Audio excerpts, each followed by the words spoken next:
Attention Entropians, Bob Silent here again, and let's talk Mayhem Annihilation. To preface, this video is pretty much for somebody who's about to do Annihilation 1 for the first time and they think they're going to actually place. My primary message is to discourage the person from thinking they're going to place, but take this as a learning opportunity. First things first, let's look at the eviscerator. You can see it's got damage of cut, stab, and electric. At maturity 1, it does 36 points of damage, so that's 12 damage of each variety. So, you want to take really low damage, 1 to 5 per hit.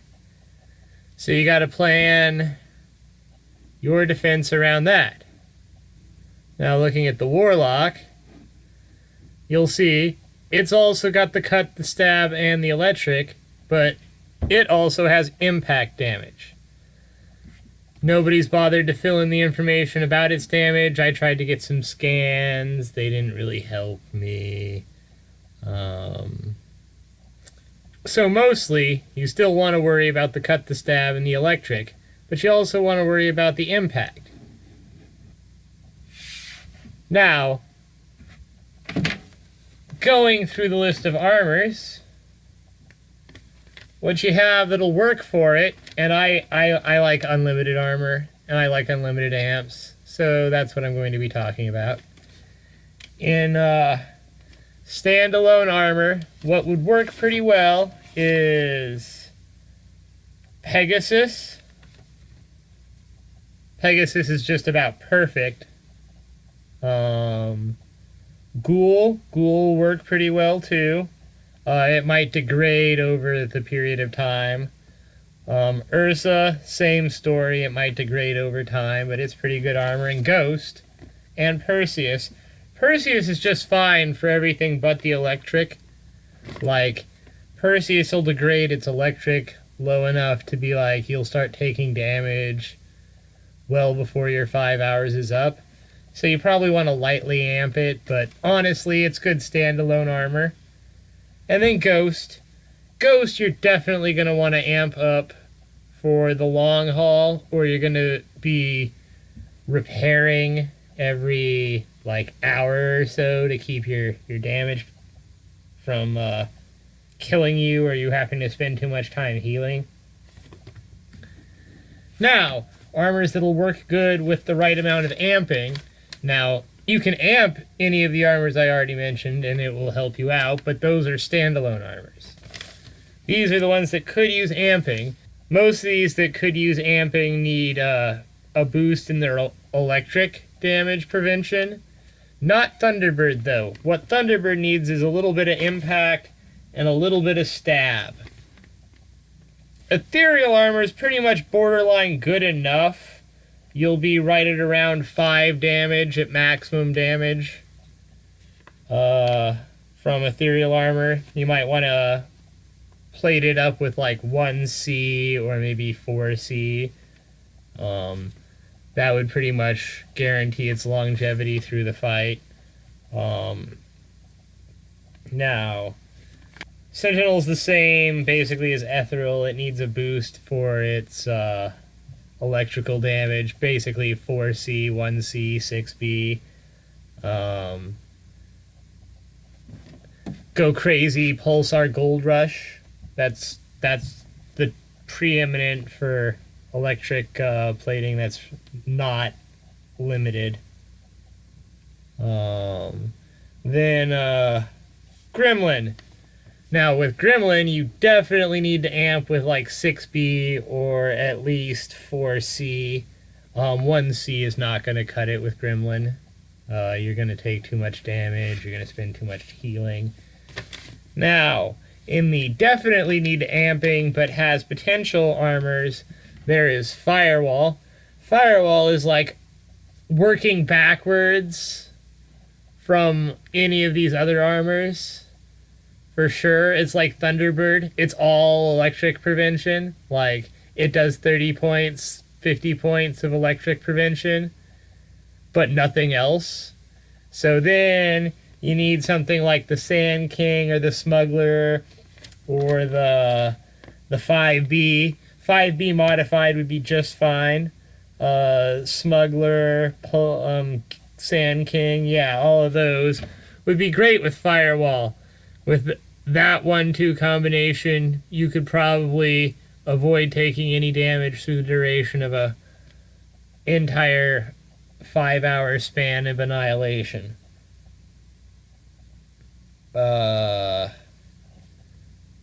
Now with Wormslayer, Shadow, Vigilante, and Angel. Now, if you can get modified Angel, you're golden, right? But again, I haven't talked about the prices of any of these things, because the only ones that are really affordable for you to look at are probably Ghost and Gremlin.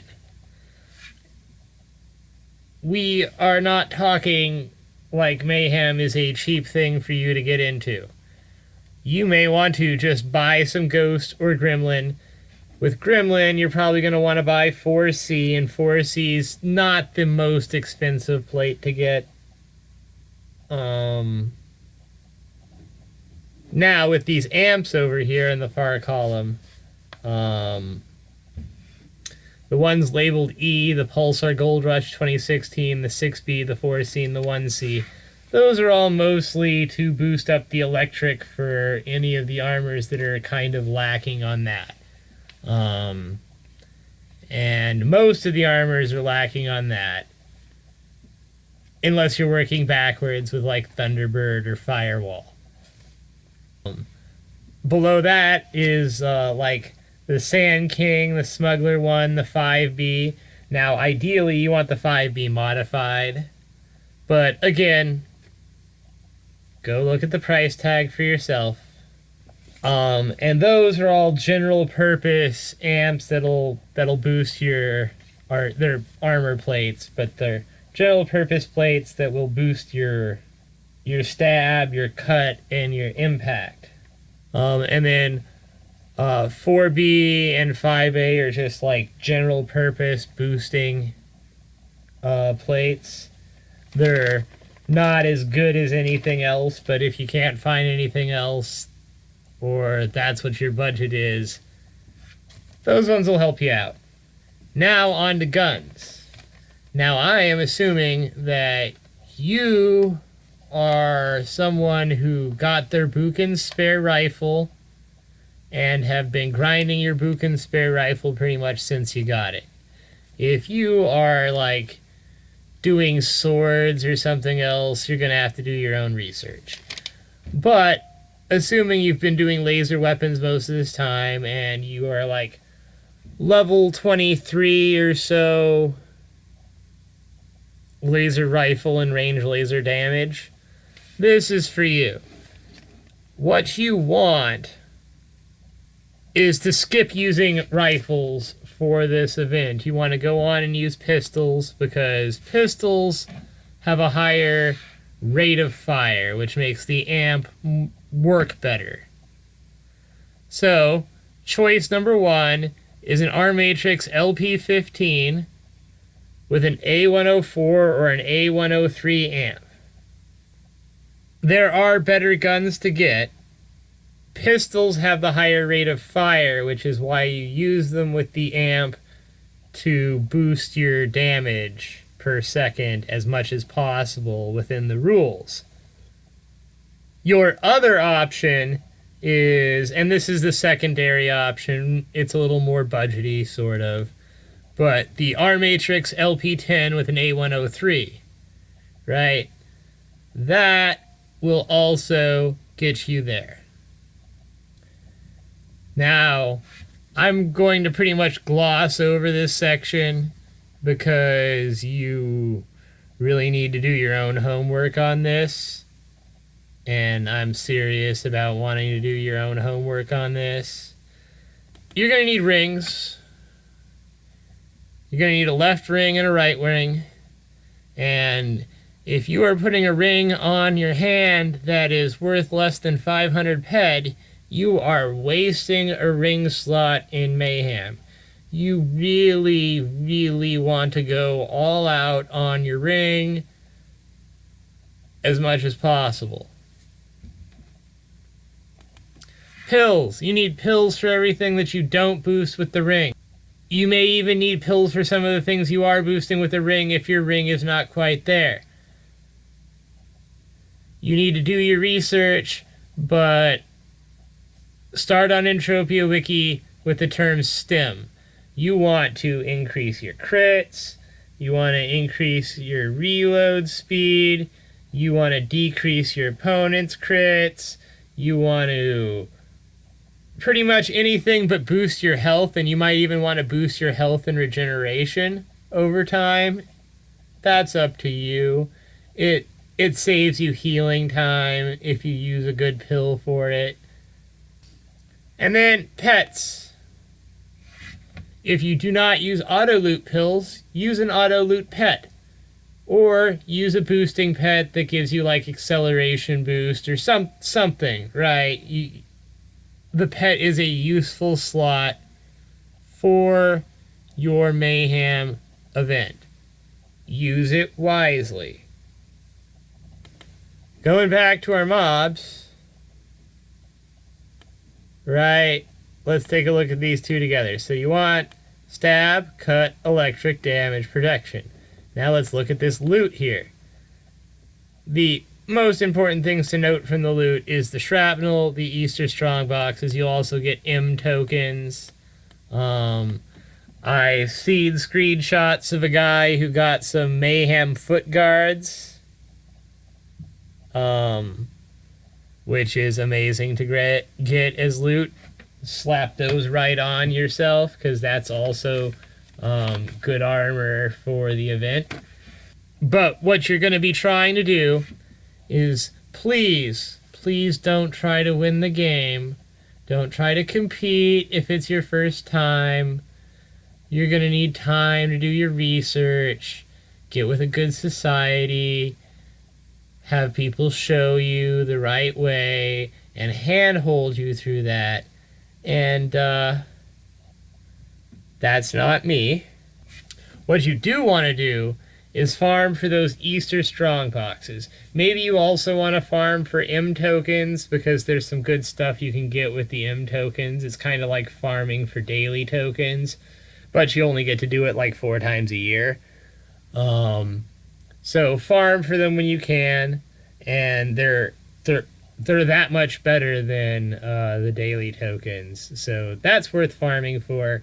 And you want to go ahead and do Easter strong boxes. They're great to sell. Everyone always wants to just open them though. So I mean, farm for strong boxes at your own risk, whether or not you have the self-control to not just open them yourself. Now, as for any of the other stuff, it's just icing on the cake.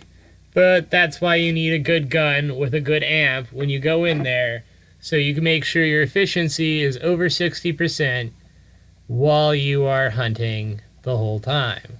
Because you need to keep your gun at over 60% efficiency, or your loot is going to be trash.